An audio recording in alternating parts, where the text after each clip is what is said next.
प्रकाश का स्रोत जब सुहाना, जब दूर हो, तो ये परछाई लंबी होने लगती है, किंतु जैसे जैसे प्रकाश का स्रोत सर के ऊपर आ जाए, इस परछाई का आकार छोटा होने लगता है और अंधकार में तो ये परछाई लुप्त ही हो जाती। कुछ इसी प्रकार होता है हमारा अहंकार। सुख के आगमन में, वैभव की उपलब्धि में ये बढ़ने लगता, किंतु जैसे ही संकट का ताप सर चढ़ने लगे, ये अहंकार छोटा हो जाता और जब संकट का अंधकार हमें चारों ओर से घेर लेता है, तब ये अहंकार परछाई की भांति लुप्त हो जाता है।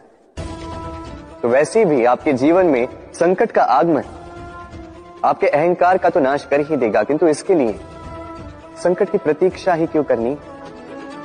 इस अभिमान को बढ़ने ही ना दे, उत्पन्न ही ना होने दे, विवेक की डोरी से थामे रखें इसे। देखिए, मैं श्रेष्ठ हूं, ये मानने में कोई आपत्ति नहीं, किंतु केवल मैं ही श्रेष्ठ हूं और कोई नहीं। ये अभिमान और अहंकार और कुछ नहीं, केवल पतन की ओर पहली सीढ़ी है।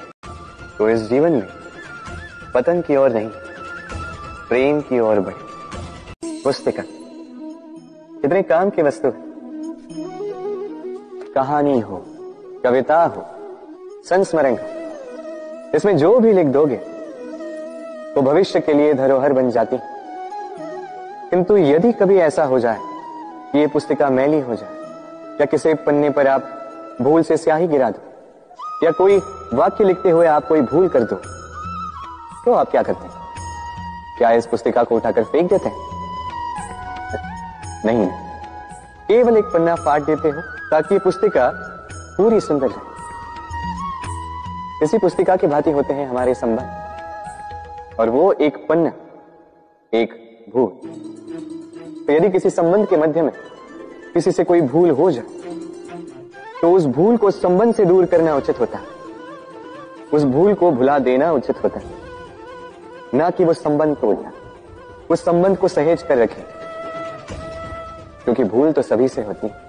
यदि ऐसा करोगे तभी जीवन रूपी पुस्तिका और सुंदर होती जाएगी। एक दूसरे को क्षमा करना सीखिए, एक दूसरे की गलतियां भूल जाना सीखिए, फिर देखिए इस जीवन में और हर्ष आएगा और ये संबंध सांसें लेने लगे।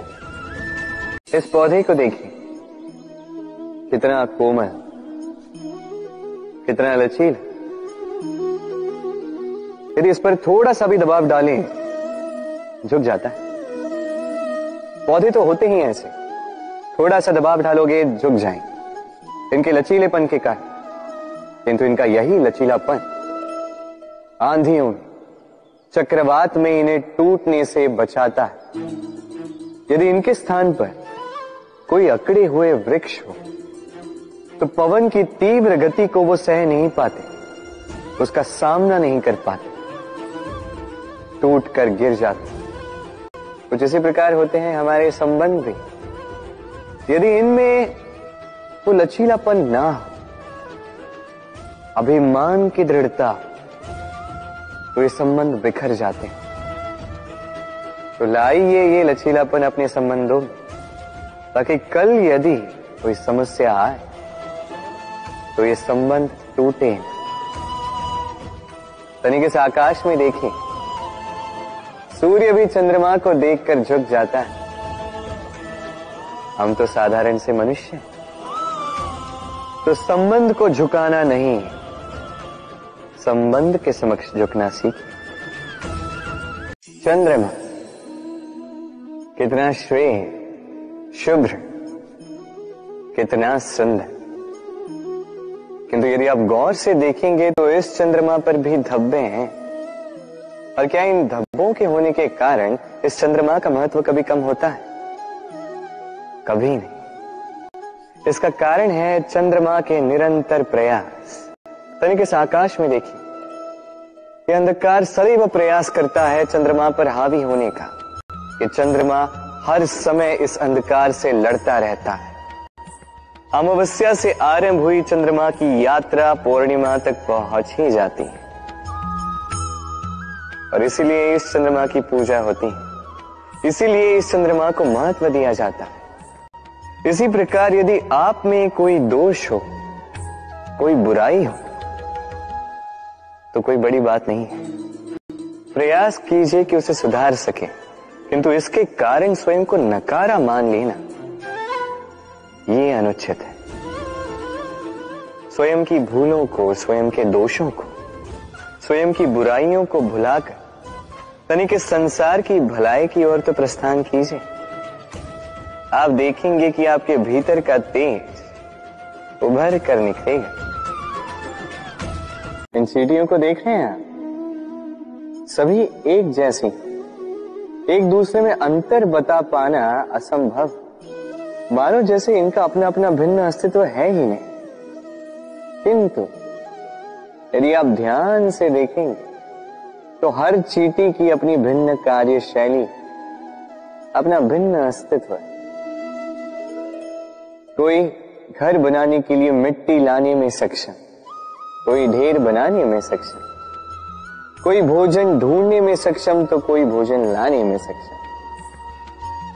अब इसी प्रकार होते हैं हम मनुष्य। प्रतीत हो सकता है कि सभी एक से हैं, किंतु प्रत्येक व्यक्ति का व्यक्तित्व, प्रत्येक व्यक्ति का अस्तित्व भिन्न है। और सत्य कहा जाए तो हर एक व्यक्ति का भिन्न होना ही हमें प्रगति की ओर ले जाता है। सोचिए, यदि आपको किसी के साथ हाथ मिलाकर चलना है तो आपको आपके सीधे हाथ से उसका उल्टा हाथ पकड़कर आगे चलना होता है। यही नियम है जो इस सृष्टि ने बनाए। भिन्नता, इस भिन्नता को वरदान मानकर चलिए, इसमें कोई बुराई नहीं। दाऊ मुझसे कई बार पूछते हैं, कान्हा तुम राधा के साथ इस संसार को प्रेम सिखाने आए, फिर क्यों तुम ही राधा को इतना सताते हो? क्यों वो तुम्हें तंग करती है? क्यों ये नोकझोंक होती है? क्यों ये खींचाता है? अब इसका उत्तर मैं कुछ इस प्रकार देना चाहूंगा। चींटियां उसी घर में प्रवेश करती हैं जिसमें शहद हो। यदि आपके घर में शहद है, कोई मीठा पदार्थ है, मिठास है, तो चींटियां वहां अवश्य आएंगी।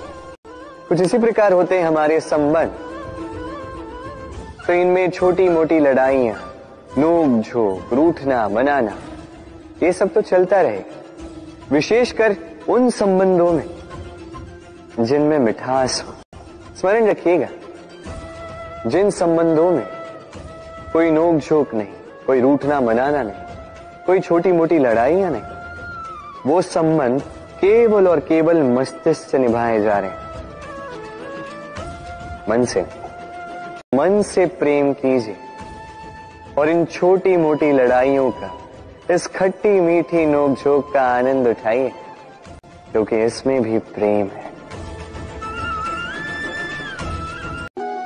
मुझे क्या करना चाहिए, मुझे क्या सोचना चाहिए, क्या पहनना चाहिए, क्या अनुचित होगा, क्या उचित होगा, यदि मैं ये करूं तो उन चार लोगों को ये तो नहीं लगेगा कि मैं बुरा हूं, जबकि मैं नहीं। भय उत्पन्न हो जाता है इन चार लोगों के कारण। इसके कारण हम अपने अंतर मन की पुकार नहीं समझ पाते, न सुन पाते हैं, न कह पाते हैं, न कर पाते। इन चार लोगों के भय से हम बुराई का विरोध करना छोड़ देते। किंतु कभी स्वयं से पूछिए, अंततः कौन हैं ये चार लोग? संसार में प्रत्येक व्यक्ति का अपना अपना भिन्न भिन्न व्यक्तित्व है, अपनी अपनी विचारधारा है। तो यदि आप ये सोचते हैं कि आप सभी को प्रसन्न रख पाएंगे, तो आपसे बहुत बड़ी भूल हो रही है। जीवन में कर्म वो करो जिससे आपका अंतरात्मा संतुष्ट हो जाए, और अंतरात्मा संतुष्ट केवल तभी होगा जब आपके कर्म शुभ होंगे। तो अपने मन की पुकार सुनकर इस संसार में शुभ कर्म कीजिए, तभी इस संसार के योगदान में आप सार्थक बनेंगे। राधे राधे।